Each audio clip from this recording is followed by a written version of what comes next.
Hi everyone, so today I'm going to go through the idea of buying Tencent through Naspers. Now, Naspers is the South African holding company. It's like a venture capital company that invested in Tencent 20 odd years ago. They've got a 30%, it's actually 29% stake in Tencent right now. And they've hardly sold any of this stake in Tencent for the last 20 years. And that has made them billions and billions of dollars. So it's a very interesting way to access Tencent at a bit of a discount. Now, I'll explain that discount as we go, but the first thing we need to look at is the actual structure of the Naspers, and then there's another company called Prosus in there, and then they own Tencent. It's a bit confusing, but look, it's not that hard to get our head around. I think a lot of people avoid these companies because they're like, it's too difficult to understand, but look, it's pretty easy to understand, and I'll explain that pretty quickly. Then we'll do a Tencent valuation, because I think it's very important that we get a fair value for Tencent, what our expectations are for them. Then, because that's what we're buying at the end of the day. We really want to own Tencent, and if we can get a discount at that, well, we'll look at that when we get to the Naspers valuation. Then I'll go through my expectations at the end of the video for whether Naspers is a good investment or not, based on all the issues that I've found. So let's do a big deep dive into Naspers and also Tencent.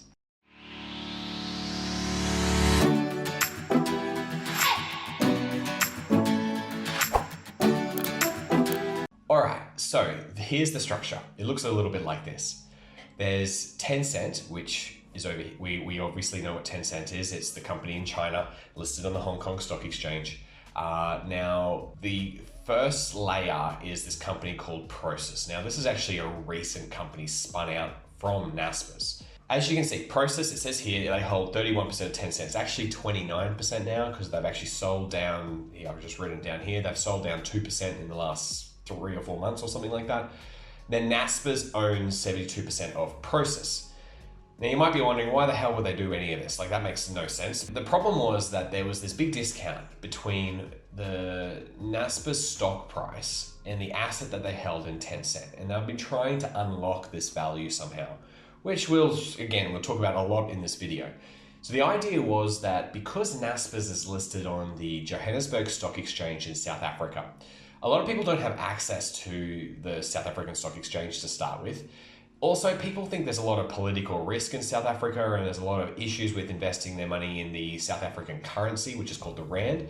So what the company did was they said, okay, well, we're going to launch a new company that's going to hold the Tencent stock, and we're going to list that in Amsterdam. So we have the euro as our base currency, and the Euronext is the exchange in Amsterdam. So that was more of like hopefully accessing the European market more and European investors, an easier way for them to invest in this massive asset that they have in Tencent. Look, that's the structure.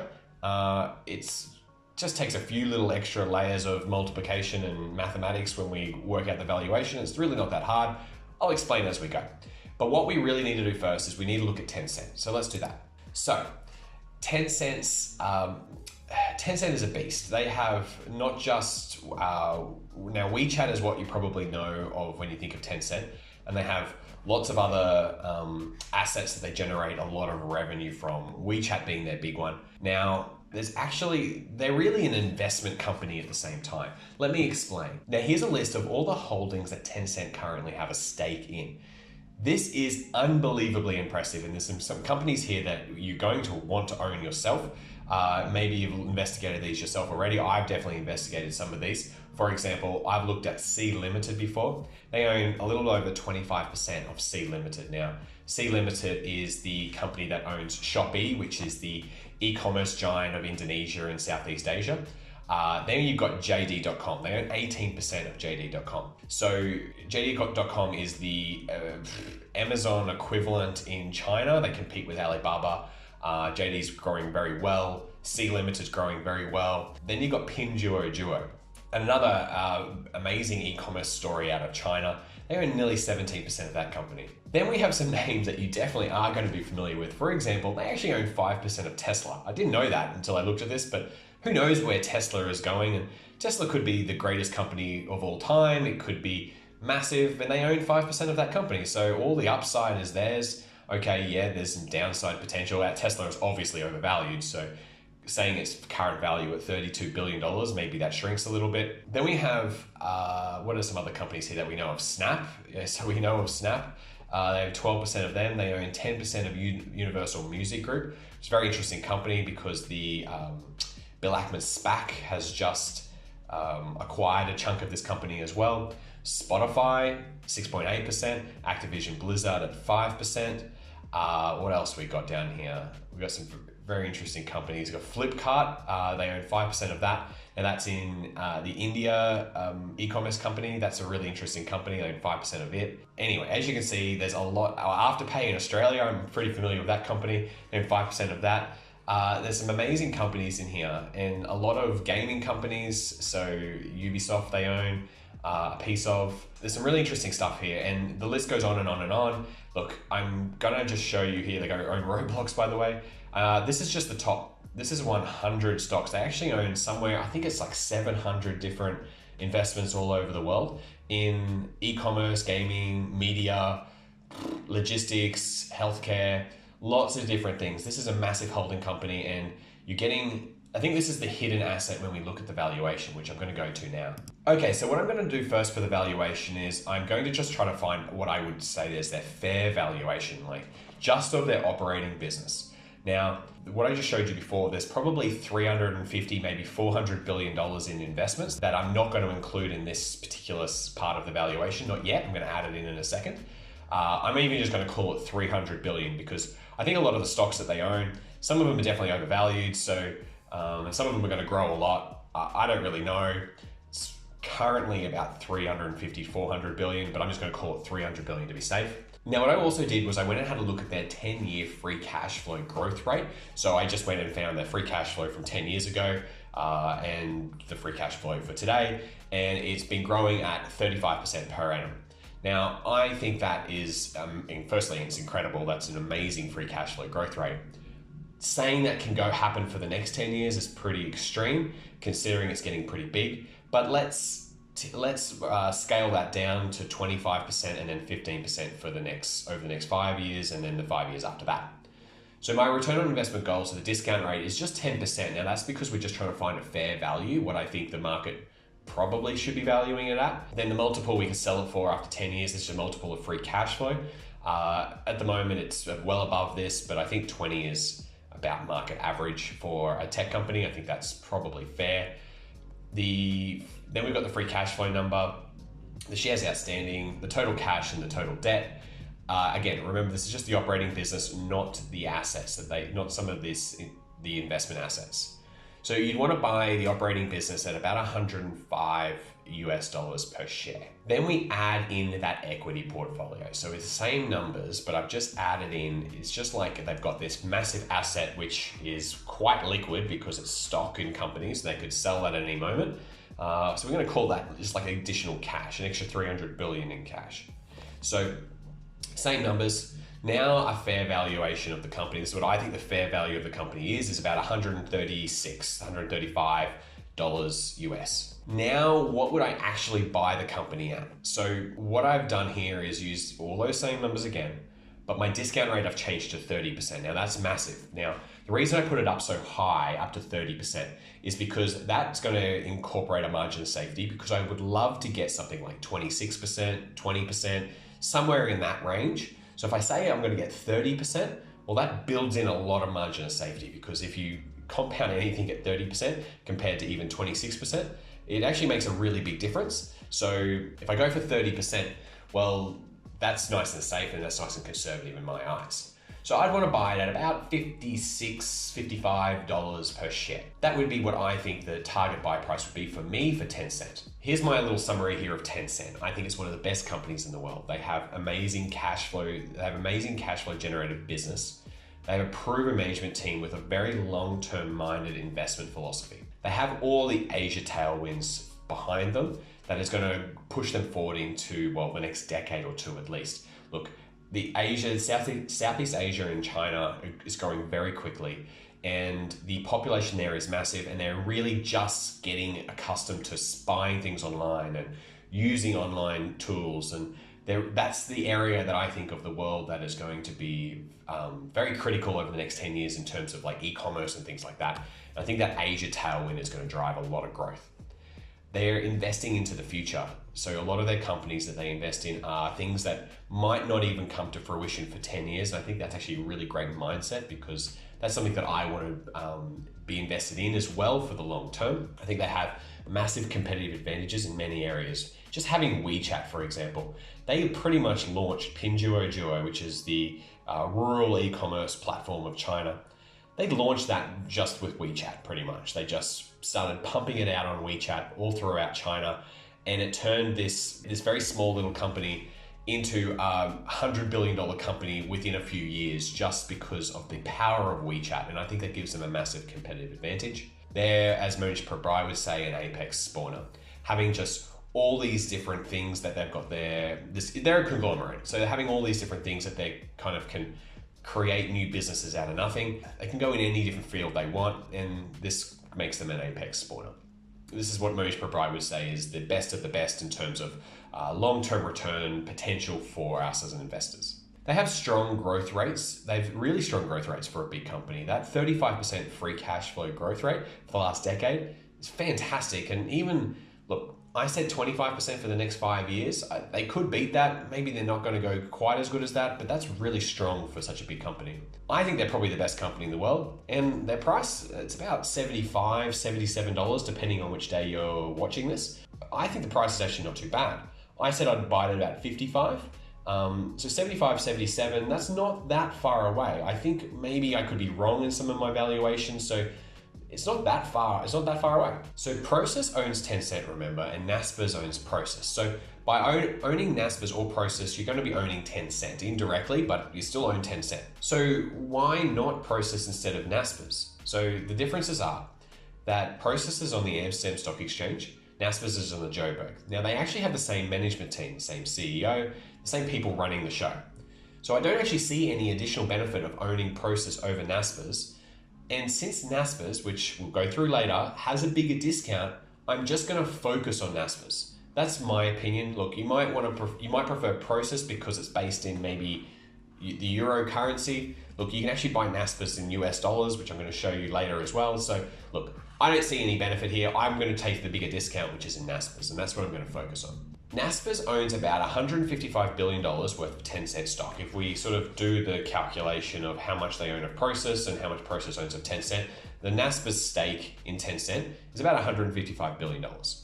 So based on my valuation of Tencent, which I just did, I think Tencent's going to grow at about 15 to 20, maybe 25% per year at the current price of about $75 per share. But we can buy Naspers today at $100 billion, even though they have $155 billion worth of Tencent stock. So without getting too deep, it's like we're buying Tencent at about $48 per share instead of its current $75 per share. So what's the catch? How could this inefficiency exist? Well, if we could buy Tencent stock at $48 a share, my expected return would be somewhere like 30, maybe 35% per annum at that price. That's fantastic. Sounds too good to be true, and when I told my friends about this, they think the same thing. They say, what the heck's going on here? Well, look, it isn't too good to be true, and I think it actually makes a lot of sense. See, Naspers has traded at a big discount to its Tencent holdings for actually many years now, since about 2016. And there is a lot of criticism of Naspers management destroying capital. Naspers trades at such a discount because it is another layer of management and it is based in South Africa. So let me talk about why Naspers is destroying capital and their bad remuneration policy. So they have excessively large travel budgets. This encourages management to travel a lot and spend a lot while they're traveling. So the total remuneration policy is actually worth about 12% of the total assets. So adding up all the assets, including the Tencent stake for Naspers, well, 12% of all of that goes to management. So that is going to be at least some of that discount. And regarding destroying capital, well, Naspers haven't found market-beating investments. Moving money from Tencent to poorer performing investments has been destroying capital in the short term. But like I said, potentially just the short term here.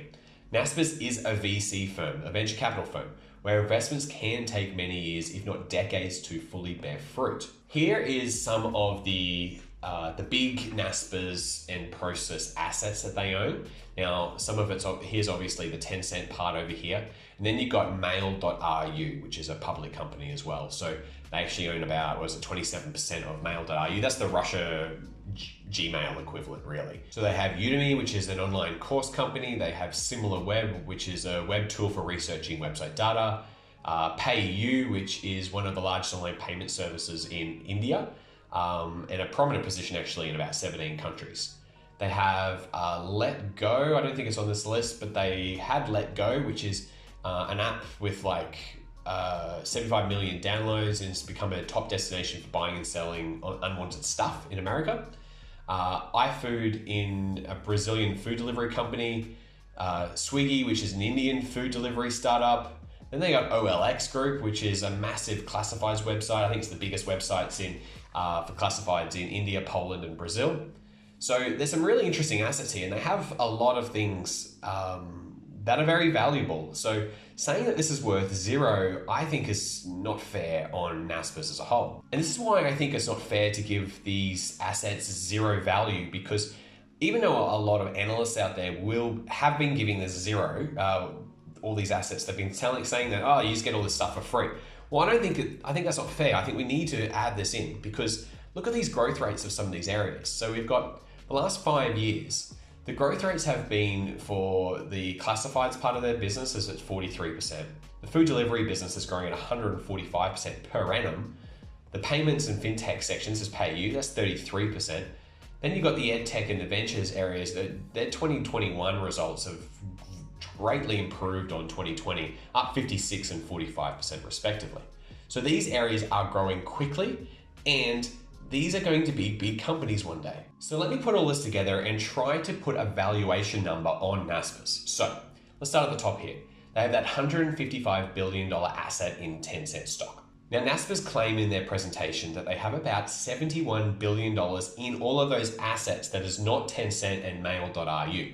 So $71 billion, that's a bit of a stretch. Look, I definitely think it's worth something, but look, I'm not going to call it 71 billion because they've had to value that themselves internally. So it's not like listed on the stock exchange where you can just we can accurately value the Tencent stock, for example. We can't accurately value the 71 billion. I'm going to call it 25 billion to be conservative, but I want to give it some value. So 155 plus the 25, we're now at about, say, $180 billion in value. Now, we got to minus all that big remuneration policy for the management team. Now, it's not 12% per annum, that's 12% in total. That's what the value of the remuneration policy stands at. So taking off 12%, that gives us somewhere around about $160 billion. And then the net debt, so adding the cash and taking out the debt, the net debt's about $2 billion. So, and look, the debt levels are manageable. I've gone through the balance sheet. They don't have big amounts of debt compared to obviously their assets that they have. I think $158 billion is about fair value with the growth that they're going to generate is going to be, at least in the short term, tied to Tencent. So Naspers' current enterprise value is only $100 billion, and I think it's worth $158 billion. So this would be my expectations if we were to invest in Naspers. So firstly, my main point is that I'm just very confident in Tencent. And Tencent, I think at the current market cap, 740 billion, I think it can grow at 15 to 20% per annum as an investment. Could even be 25, 30%, because remember that free cash flow, well, that's growing at 35%. Now, if the discount between Naspers and Tencent remains, well, I still expect 15 to 20% per annum as an investment in Naspers. So if that discount just stays at the rate it is and it just keeps going up for the next 5-10 years, well, Naspers has to keep up with Tencent. So I think that it's going to grow at 15-20% as a minimum here.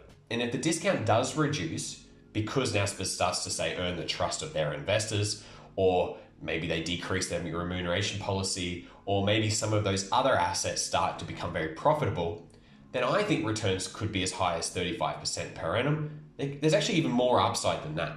And the reason that I think there is this big discount between Naspers and Tencent is just because sentiment towards Naspers is awful.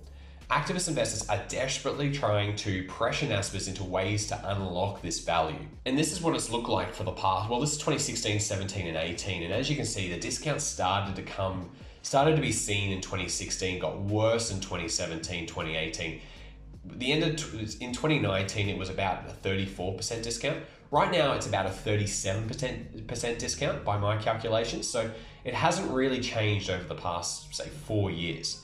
Now, if we could even get anywhere near this level, I would say that, look, Naspers has a lot more potential than just buying the Tencent stock directly. Okay, so here's my summary of everything. This is my Naspers thesis. So, buying Naspers at an enterprise value of $100 billion is a great way to invest in Tencent with potentially bigger upside.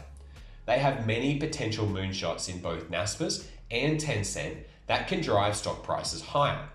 Tencent is one of the best companies in the world, and I really want to own some of that, especially at the valuation that it is. And even if the discount doesn't close between Naspers and Tencent, well, Tencent, I am confident, can continue at least at 15%. Current 10-year free cash flow, remember, is 35% per annum. But the things I have to watch out for and how I'm going to track this investment along is if Naspers sells a lot more Tencent stock, well, the thing is I really want to own Tencent. Naspers, in my opinion, is actually just the discount vehicle.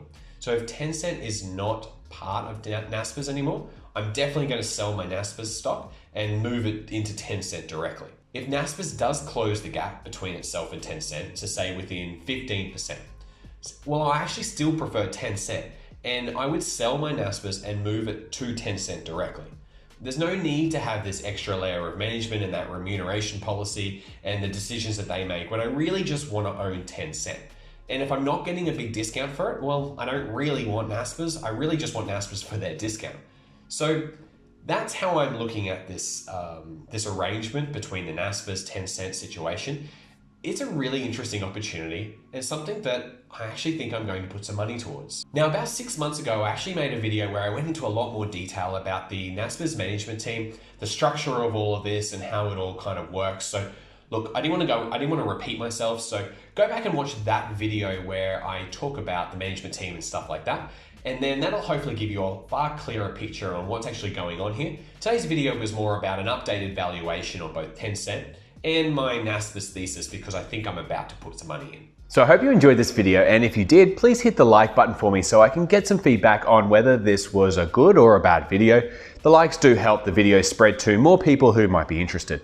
The brokerage accounts that I use to buy my investments are Interactive Brokers and Saxo Bank. Now I have links in the description. These are the safest two brokerage accounts that I personally use. Look, don't get sucked into those free trading apps like Robinhood. Those don't give you access to international markets either. Now, my links are affiliate links, so if you want to support my channel, that's the best way to do it. And please also remember that this is all just my thoughts, and I'm sure I have plenty of biased opinions, so please take responsibility for your own decisions. I'm not going to ask for a cut of your profits, so don't blame me if you lose money. Thanks for staying to the end, and I'll see you in the next video.